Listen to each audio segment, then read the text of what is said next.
নমস্কাৰ। অৱশেষত আপোনালোকৰ শিক্ষক নিযুক্তিৰ ভাল খবৰটো আহিলে।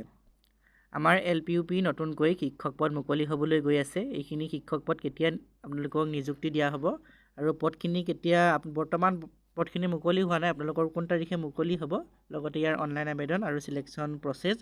এইবাৰ যিহেতু আপোনালোকৰ চিলেকশ্যন প্ৰচেছটো অলপ সলনি হ'ব, আমাৰ আগৰ নিচিনা এইবাৰ নহয়, আপোনালোকৰ এইবাৰ চিলেকশ্যন প্ৰচেছটো অলপ সলনি হ'ব।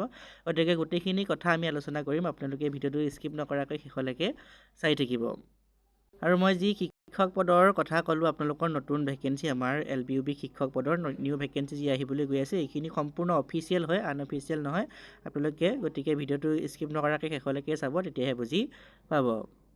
মই আগতে আপোনালোকক কৈছিলোঁ যে আমাৰ আপোনালোকৰ শিক্ষক পদ আপোনাৰ 75,000 শিক্ষক পদ আমাৰ আছে। ইয়াৰে আপোনালোকৰ 65,000, আমাৰ 65,000 শিক্ষক পদ তেওঁলোকে 3 বছৰ সম্পূৰ্ণ কৰিব। আৰু আপোনালোকৰ আমাৰ 26 চনত আপোনালোকৰ আমাৰ ভেকেঞ্চি আহিবলৈ গৈ আছে। আৰু চিলেকশ্যন প্ৰচেছ হয়তো আপোনালোকে গমেই পাইছে, 4,500 পোষ্ট আৰু আমাৰ 5,500 যি শিক্ষক পদ নিযুক্তি দিয়া হ'ল আপোনালোকৰ LPUP, লগতে আমাৰ আপোনালোকৰ GTP, আমাৰ গ্ৰেজুৱেট টিচাৰ আৰু পষ্ট গ্ৰেজুৱেট টিচাৰো আপোনালোকৰ নিযুক্তি দিয়া হ'ল।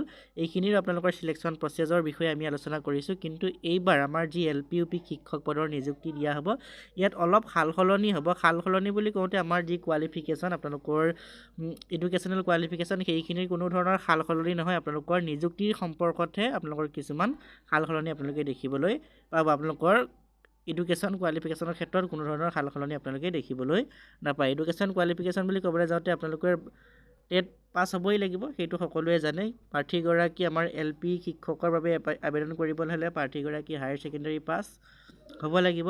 লগতে তেখেতৰ প্ৰফেশ্যনেল কোৱালিফিকেশ্যন DLED বা BEd যিকোনো এটা তেওঁলোকৰ প্ৰফেশ্যনেল কোৱালিফিকেশ্যন থাকিব লাগিব। লগতে তেখেত টেট উত্তীৰ্ণ হ'ব লাগিব। টেট উত্তীৰ্ণ বুলি ক'বলৈ যাওঁতে CTET বা আমাৰ ষ্টেট টেট, যি টেটেই নহওক, আপোনালোকে টেট পাছ কৰিব লাগিব। তেতিয়াহে আপোনালোকে LP শিক্ষক পদৰ বাবে আবেদন কৰিব পাৰিব। আমাৰ UPৰ বাবেও ঠিক একেই, আপোনালোকৰ গ্ৰেজুৱেশ্যন কৰা হ'ব লাগিব। লগতে আপোনালোকৰ প্ৰফেশ্যনেল কোৱালিফিকেশ্যন DLED BEd বা BLED যিকোনো এটা প্ৰফেশ্যনেল কোৱালিফিকেশ্যন থাকিব লাগিব। লগতে প্ৰাৰ্থীগৰাকী টেট উত্তীৰ্ণ হ'ব লাগিব। আছাম টেটেই হওক বা CTET হওক, আপোনালোকৰ যিকোনো এটা টেট উত্তীৰ্ণ হ'ব লাগিব। তেতিয়াহে আপোনালোকে UP শিক্ষক পদৰ বাবে আবেদন কৰিব পাৰিব। আৰু GTPGT ক্ষেত্ৰতো ঠিক তেনেধৰণে আপোনালোকৰ গ্ৰেজুৱেট টিচাৰৰ বাবে আমাৰ গ্ৰেজুৱেশ্যন কমপ্লিট কৰা হ'ব লাগিব, 50% মাৰ্ক থাকিব লাগিব। লগতে প্ৰফেশ্যনেল কোৱালিফিকেশ্যন থাকিব লাগিব। আৰু PGTৰ বাবেও আপোনালোকৰ পষ্ট গ্ৰেজুৱেট কৰা হ'ব লাগিব, 50% মাৰ্ক থাকিব লাগিব। লগতে আপোনালোকৰ প্ৰফেশ্যনেল কোৱালিফিকেশ্যন থাকিব লাগিব। তেতিয়াহে আপোনালোকে টেটকাম ৰিক্ৰুইটমেণ্ট টেষ্টৰ বাবে আবেদন কৰিব পাৰিব। ইতিমধ্যে আমি টেটকাম ৰিক্ৰুইটমেণ্ট টেষ্টৰ ওপৰত আলোচনা কৰিছোঁ। আপোনালোকে টেটকাম ৰিক্ৰুইটমেণ্ট টেষ্টৰ ওপৰত ভিডিঅ'বিলাক চাই ল'ব, তেতিয়া আপোনালোকে ডিটেইলছত বুজি পাব আপোনালোকৰ আমাৰ চিলেকশ্যন প্ৰচেছ কেনেকুৱা হয়, কেনেকুৱা ধৰণৰ পৰীক্ষা হয়, সকলোখিনি আমি আলোচনা কৰিছোঁ। গতিকে আপোনালোকে সেইবিলাক ভিডিঅ' এবাৰ চাই ল'ব। আমাৰ আজিৰ বিষয়টো হৈছে LPUP শিক্ষক পদৰ ওপৰত। গতিকে আপোনালোকৰ আজি LPUP চিলেকশ্যন প্ৰচেছৰ বিষয়ে যিহেতু আলোচনা কৰিলোৱেই, আৰু আমাৰ যি নিউ ভেকেঞ্চি আহিব তাৰ আগতে আপোনালোকৰ CTET অনুষ্ঠিত হ'বনে নহয়, আপোনালোকৰ হয়তো নহ'বগৈও পাৰে বা হ'বও পাৰে। আমাৰ যিহেতু খুব কম দিনৰ ভিতৰত, আপোনালোকৰ খুব কম দিনৰ ভিতৰত আমাৰ LPUP শিক্ষক পদ আপোনালোকৰ আহিব গৈ আছে, আমাৰ এডভাৰটাইজমেণ্ট আহিবলৈ গৈ আছে। খুব কম দিনৰ ভিতৰত বুলি ক'বলৈ যাওঁতে আপোনালোকৰ ইলেকশ্যনৰ পিছতহে, আমাৰ 4 মে' তাৰিখে যিহেতু ইলেকশ্যনৰ ৰিজাল্ট ঘোষণা কৰিব, আপোনালোকৰ মে' মাহৰ পিছত, মে', এপ্ৰিল, জুনৰ ভিতৰত আপোনালোকে আমাৰ LPUP শিক্ষক পদৰ বিজ্ঞাপন দেখিবলৈ পাব। আমাৰ GTPGTৰ শিক্ষক পদৰ আপোনালোকৰ টেটকাম ৰিক্ৰুইটমেণ্ট টেষ্টৰ হয়তো অলপ দুদিনমান দেৰি হ'ব পাৰে, আমাৰ 26ৰ হয়তো শেষৰ ফালে যাবগৈ পাৰে।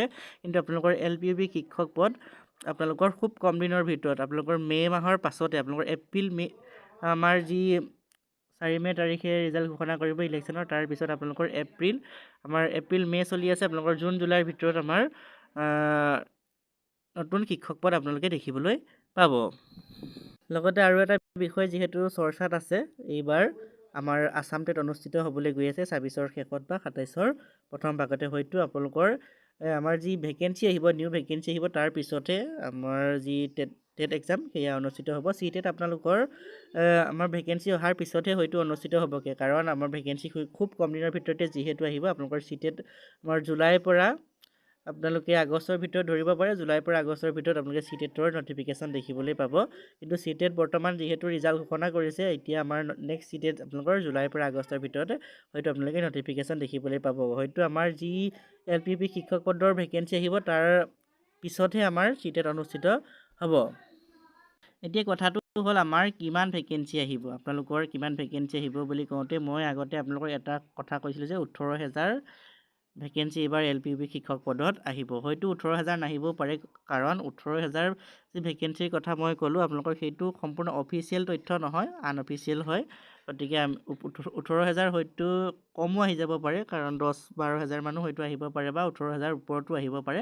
গতিকে এইটো কনফাৰ্ম নহয় যে আপোনালোকৰ 18,000 আহিব, কিন্তু আপোনালোকে ধৰি থওক 18,000 আশে-পাশে এইবাৰ ভেকেঞ্চি আপোনালোকে দেখিবলৈ পাব।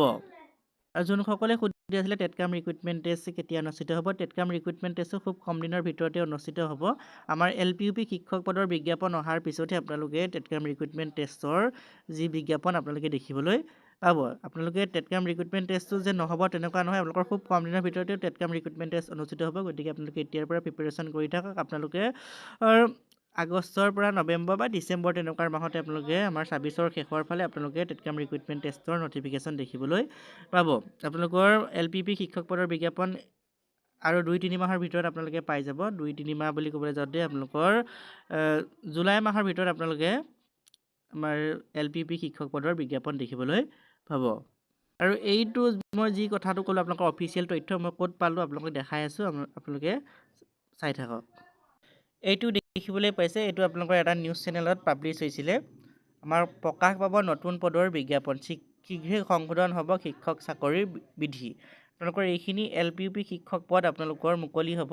এইটো অফিচিয়েল তথ্য হয়, আপোনালোকে কোনো ধৰণৰ আনঅফিচিয়েল বুলি নাভাবিব। এখন নিউজত আপোনালোকৰ পাব্লিছ হৈছিলে, গতিকে এইটো সম্পূৰ্ণ অফিচিয়েল হয়। অতি শীঘ্ৰে সংশোধন কৰা হ'ব শিক্ষকৰ চাকৰি সেৱা বিধি।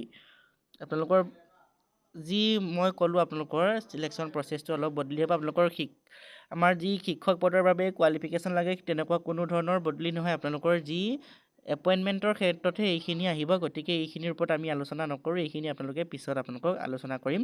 গতিকে আপোনালোকৰ কোনো ধৰণৰ কোৱালিফিকেশ্যনত সাল সলনি নহয়, আপোনালোকৰ চিলেকশ্যন প্ৰচেছটো একেই থাকিব।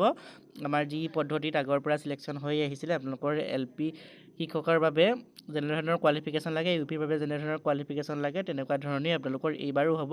কিন্তু আমাৰ যি নিযুক্তি দিয়াৰ ক্ষেত্ৰতহে আপোনালোকৰ অঞ্চলবিলাকৰ ওপৰতহে এই বিধিটো আহিব, যি আপোনালোকৰ সংশোধন বিধি বুলি কোৱা হ'ল, সেইটো আপোনালোকৰ এপইণ্টমেণ্টৰ ক্ষেত্ৰতহে আহিব।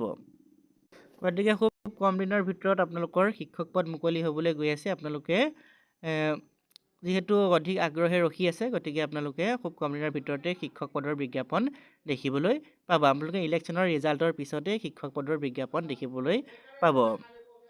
গতিকে আজিলৈ ইমানখিনি আছিলে। যদি কিবা জানিবলগীয়া আছে তেনেহ'লে আপোনালোকে কমেণ্ট কৰি জনাব।